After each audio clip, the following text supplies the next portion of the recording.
This is Brandon from Sweater Cat Designs, and in this Inkscape lesson, we'll vectorize an image with the Trace Bitmap dialog and use it in a logo. The image I'm going to use in this video is this image of a ceramic dolphin that I've imported into the document.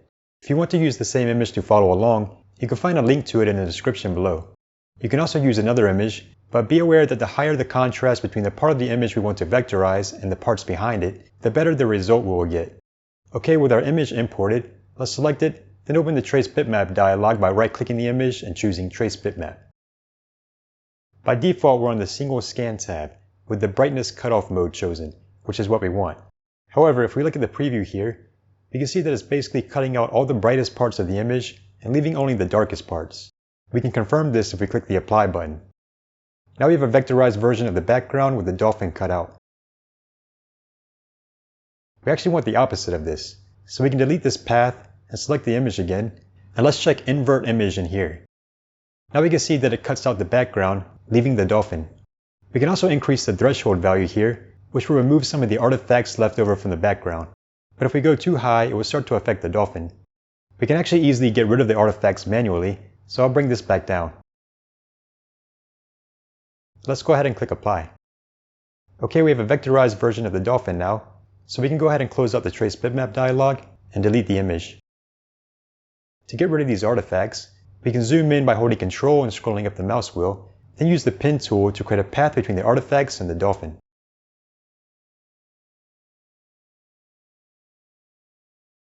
To pan, we can hold down the mouse wheel and move the mouse.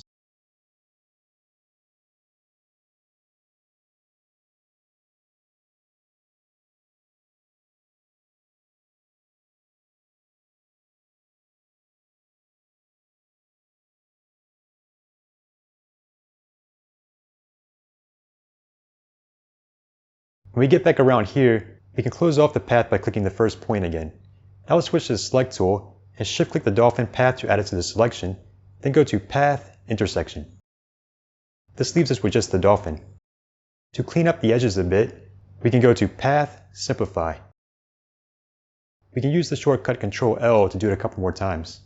Now let's open the Fill and Stroke dialog with this button, and I'll give the dolphin a dark blue fill.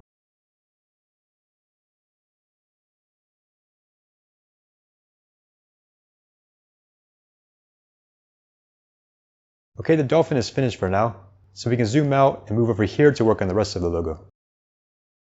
Let's start by switching to the Circles and Ellipses tool, then hold down the Control key and click and drag to create a circle.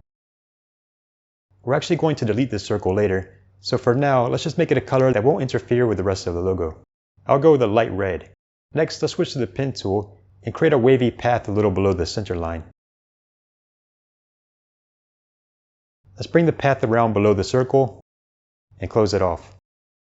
We can turn off the stroke by shift-clicking the red X down here, then let's switch to the Color Picker tool and click the dolphin to give the path the same fill color. I'm going to make it a brighter blue.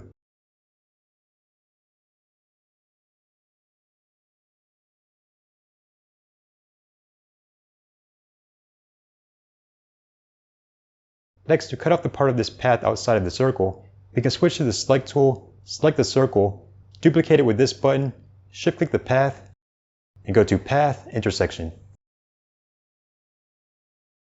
Now let's create another wavy path below this one. For this one, we can turn on snapping and snap to this cusp node here first, then bring it out here and around the bottom and close it off. Let's turn off the stroke, and I'll make this one a darker blue than the other path.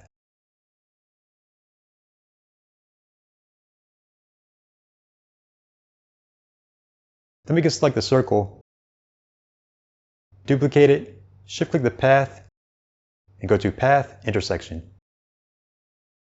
For the next path, I'll snap to this cusp node over here, turn off snapping, and go down through here.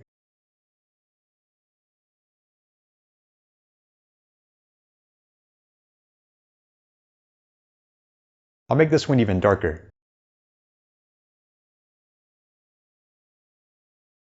Then I'll duplicate the circle and do an intersection with the path. I'll create the last path at the bottom.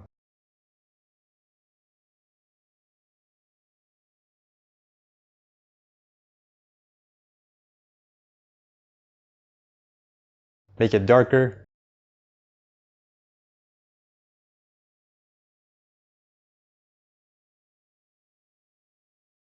and do an intersection with a duplicate of the circle.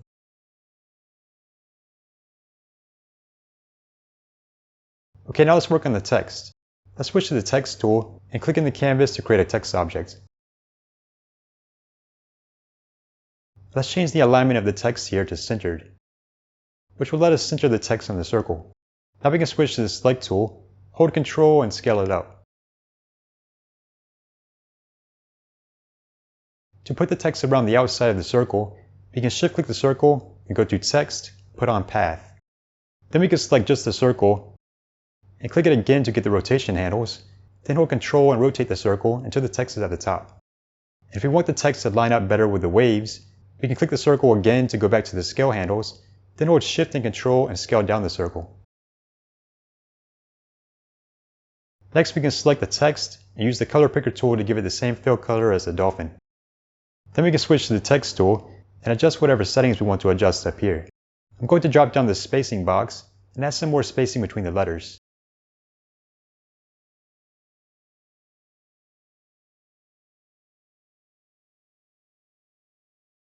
I'll also put some more spacing between the words.